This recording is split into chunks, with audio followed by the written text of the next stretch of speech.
अलग अलग दर्शन, कौन कौन से दर्शन है जिसको अलग अलग योग बोलते हैं गीता में।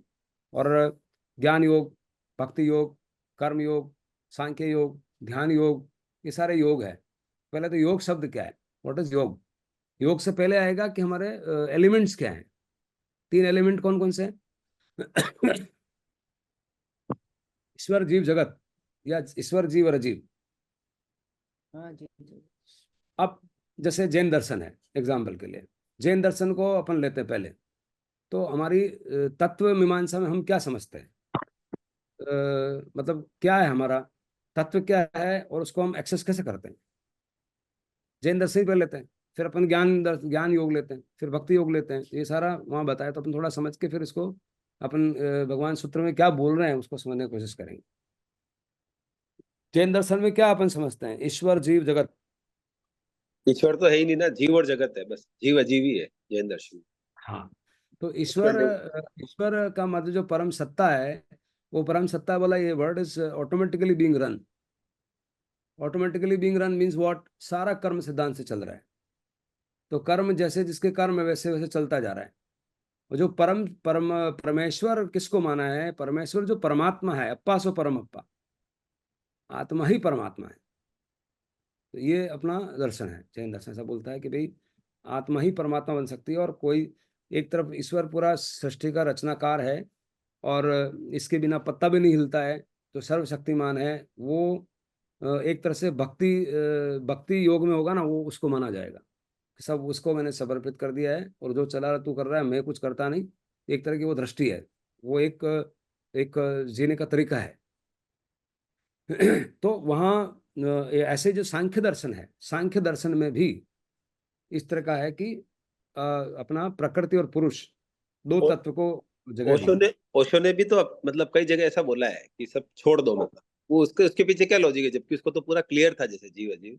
उसने कई बार अपने उन प्रवचनों में बोला है अपने आप को छोड़ दो, परमात्मा मतलब आप प्रकृति पे छोड़ दो। जैसे अभी मैसेज था 3 दिन पहले, शरद पूर्णिमा के चांद में 1 घंटे सो जाओ रात को और छोड़ दो चंद्रमा के ऊपर। ये भी एक ध्यान अवस्था ही है, उसमें भी एक ध्यान का एक बीइंग लॉस्ट। हाँ वो बराबर है, बट उसके पीछे लॉजिक ये है कि अगर तुम्हारा दिमाग में समझ में नहीं आ रहा है ऐसा कर्म सिद्धांत है, कार्मिक शरीर है, ये सब भाई छोड़ो इसको, सब झंझावात को तो मेरे पे छोड़ दे सब। तो भक्ति योग हाँ में यही भगवान ने फिर वहां बोला है कि उसको पहले सांख्य योग करी। सांख्य योग नहीं समझ में आया अर्जुन को एकदम। बोले सही। ऐसा क्या आप ये समझा रहे हो, सब ये सब नहीं समझ में आ रहा है मेरे को। तो उनको ये समझ में आता है कि तू बस बाकी छोड़ दे, मेरे पे छोड़ दे बस। अब लीव कोई इट। भी, आप जब, हाँ लिव इट, वो लिव इट ऐसे बोल रहे हैं कि सूरज मेरे में, पृथ्वी मेरे में, आकाश मेरे में, सब मेरे में है। अब कोई भी बच्चा भी पूछ ले आपको कि यार सूरज आपके अंदर कैसे घुस गया, तो आपको नदी भी मेरे अंदर, देखो मेरे वो पूरा आकाश रूप बताया कि बोले नदी मेरे मुंह में चल रही है। तो अभी आप क्या समझोगे, क्या बताओगे बच्चों को समझो, आप मुझे समझो, छोड़ दो, आप बच्चों को समझो, बताओ क्या समझाएंगे अपन। भगवान गलत बोल रहे थे ये समझाएंगे। भगवान का पीछे इंटेंट था वो हमको समझ नहीं आ रहा, इसलिए बोला भगवान गलत थे। तो हमारा इग्नोरेंस है कि भगवान क्या बोल रहे थे।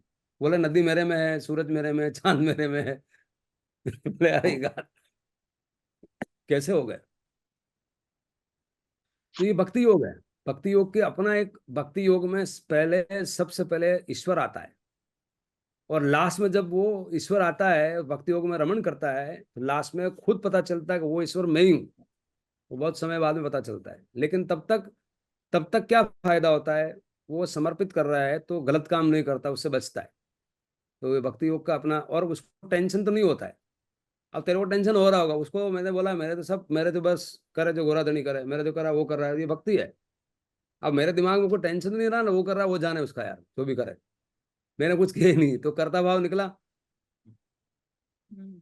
तो आप उस दृष्टि से नहीं जा रहे हो, बट कर्ता भाव तो हुआ। बट अभी इसमें खतरा ये है कि मान लो कुछ भी काम ठीक नहीं हुआ, तुम्हारा तो विश्वास ही उठ गया भगवान पे।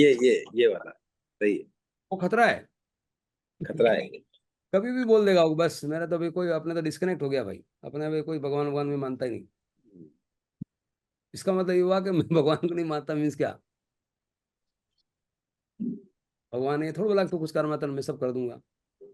और भगवान से सौदाबाजी कर रहे हैं भक्ति को, भक्ति का कोई अलग पर्पस था। आप अगरबत्ती लगा दी 2 रुपए की और फिर भगवान को खरीद लिया, ऐसा लग रहा है आपको। 5 रुपए में प्रसाद में अच्छा करके भगवान को ले लिया। भगवान बोल रहा है तू रहने दे भाई, तेरे से मैंने बहुत सारा पैदा कर दिया। मेरे को समझा रहा था। भगवान नहीं बोल रहे, इसका मतलब ये है गलत। भगवान तो सब समझ रहे हैं ना कि आप क्या कर रहे हो। नहीं नहीं, अप्पा सो परमप्पा चालाकी कर ही रहे सही। हो आप, भक्ति योग छोड़ के चालाकी लोग योग में चले गए, तो चालाकी योग थोड़ा चालाकी योग से बर्दाश्त अप्पा सो परमप्पा ही सही है एक्चुअली। खुद के ऑब्जर्वेशन से साधक है ना, खुद के अंदर परमात्मा है, ये तो अनुभव हो जाता है, खुद के अंदर ही है, तो कहीं कुछ जिसको नहीं। जैसा मिठाई है वैसी मिठाई का। अभी वो इसलिए इसलिए अध्याय 5 में शुरुआत कर रहा हूँ। अध्याय 5 इसलिए कर रहा हूँ, बेसिक वो है। मेटाफिजिक्स क्लियर हो गया, हाँ एपिस्टेमोलॉजी क्लियर हो गया, ज्ञान मीमांसा, तत्व मीमांसा। और वैदिक दर्शन में पहले श्रुति, फिर स्मृति, फिर न्याय। न्याय का मतलब जो उपनिषद में लिखा है उसका लॉजिक को एक्सप्लेन किया।